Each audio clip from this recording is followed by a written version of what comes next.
Bonjour à tous, session 2 sur la thématique le pèlerinage. Nous sommes à l'épisode numéro 4, le chemin. Comment s'y préparer? Aujourd'hui, nous allons parler du chemin. Je vais introduire, mais juste avant, comment va Fabio? Je vais très très bien, Karine. Et toi, comment vas-tu? Super, je vais bien aussi. Bon, alors nous allons pouvoir commencer. Le pèlerin, c'est celui qui voyage au plus profond de lui-même.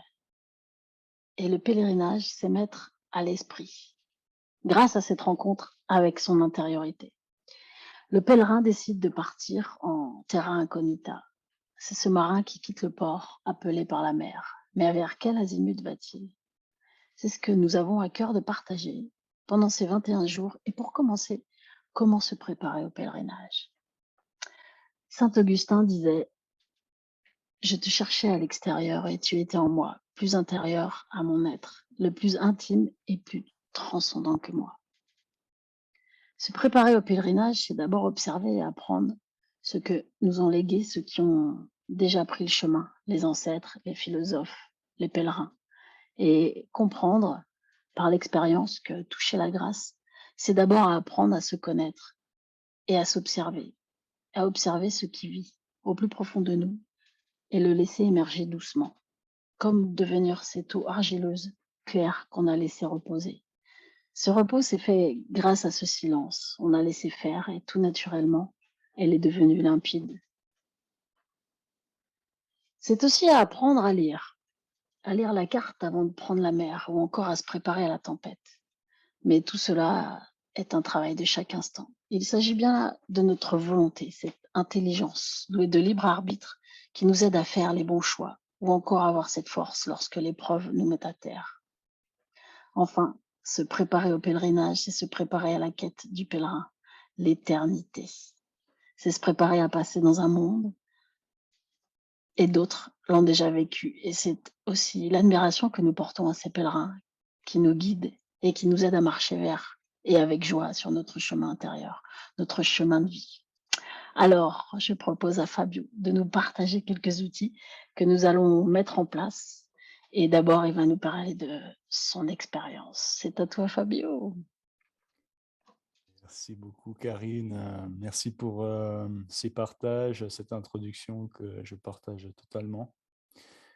Et avant de parler de comment s'y préparer, je tiens justement à ajouter un partage personnel, l'ayant déjà fait une fois et partant aujourd'hui pour un nouveau chemin de Compostelle.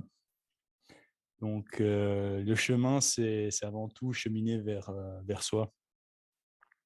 Pour la plupart, ça fait des années qu'ils en rêvent, avec la certitude de trouver la quête essentielle à leur vie. Et je peux affirmer qu'ils ont raison. Ce chemin a changé littéralement ma vie. Le dépassement des limites physiques, la fatigue, les intempéries, le froid, te font aller au-delà des rêves.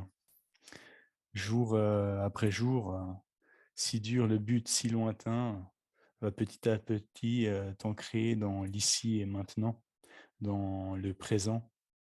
Tu vis pas après pas, continuellement d'intentions, de buts, d'objectifs, de contraintes. Tu perds, sans le remarquer, cette projection continuelle dans le futur pour goûter enfin le présent dans sa nudité et ses dimensions vraiment insoupçonnées. Dans ce silence intérieur et cette observation tranquille qui s'installe au bout de quelques jours, tu es enfin toi-même.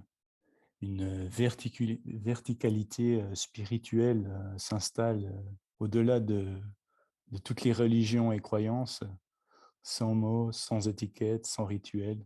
Tu es simplement. On dit que l'humilité est la porte de la spiritualité.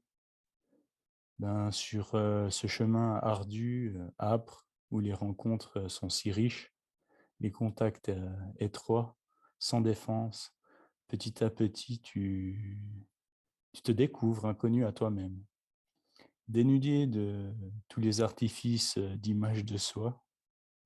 de tes protections, avec une ouverture aux autres comme jamais tu l'as vécu avant, ben, cette humilité-là, être vide de son bagage culturel, intellectuel, social, ben, ça renvoie au cœur de soi-même. Tu deviens un vrai pèlerin, intime avec toi-même, mais en communion avec autrui. Donc voilà pour le petit partage d'expérience. Ensuite, tu trouveras dans la description du podcast, euh, pour assurer un minimum ton pèlerinage, les affaires que moi j'ai prises pour cette aventure. Donc, il faut savoir que si tu le fais dans le sens où tu vas aller dormir dans des auberges, où tu le fais plutôt en mode aventurier, donc avec l'idée de bivouaquer, le matériel change. Et donc, moi, je t'ai mis les deux options. Donc, j'ai appelé ça l'équipement technique de base. Et pour si tu dors dans les auberges, et puis l'équipement technique pour bivouac si tu l'as fait en mode tu dors dehors et tout ça. Donc voilà. Il faut que tu te souviennes aussi que tout ce que tu prends, tu devras le porter. Alors, ménage ta monture. Donc, normalement, ton sac ne devrait pas dépasser les 10% de ton poids. Expérience faite, c'est très, très, très difficile à respecter. Moi-même, j'ai pas pu le respecter. Donc, voilà, c'est juste pour te mettre au parfum. N'oublie surtout pas de commander ta crédentiale ou carnet du pèlerin pour dormir dans les auberges de pèlerins, parce que sinon tu ne pourras pas y dormir. Avant le départ, entraîne-toi le plus souvent possible avec des parcours qui possèdent des dénivelés. Effectue des semaines avec un minimum de 3 sorties de 10 km. Et puis au fur et à mesure, tu allonges la distance pour arriver à faire des étapes de 25 km que ça soit facile pour toi, sans forcer. Donc, ne passe pas directement de 10 à 25 km, hein, tu y vas par palier. Si tu ne peux pas faire de dénivelé et que tu es en ville, ben, trouve des escaliers hein, pour réaliser ces dénivelés et puis renforcer tes muscles de tes membres inférieurs et aussi pour les muscles de ton dos, ça sera parfait. Donc, tu choisis un escalier d'une quinzaine de marches environ et tu fais des séries de 3, de 10 allers-retours avec ton sac à dos. Et n'oublie pas entre chaque série de faire des pauses parce que au début, ça va être plutôt ardu. Durant ta préparation physique, introduis aussi des marches sur des distances plus longues, d'environ 30 et 35 km, car ça va te donner un surplus de résistance et d'endurance et une marge de manœuvre. Parce que des fois, tu vas arriver, admettons, tu vas aller dans une auberge de pèlerins, et puis elle sera pleine, tu devras marcher 2 ou 3 km de plus. Donc, si tu n'as pas cette résistance-là, à moins que tu aies une tente, mais si tu l'as fait à la mode légère, ça va être compliqué si tu n'as pas cette marge de manœuvre.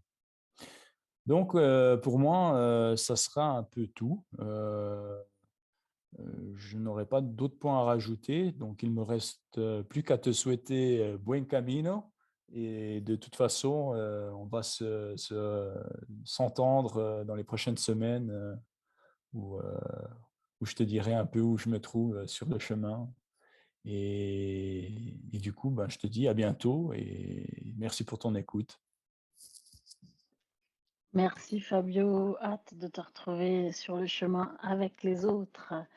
Eh bien, sur ce, on se dit à la semaine prochaine sur l'épisode 5 qui nous parlera de ne rien lâcher dans l'adversité.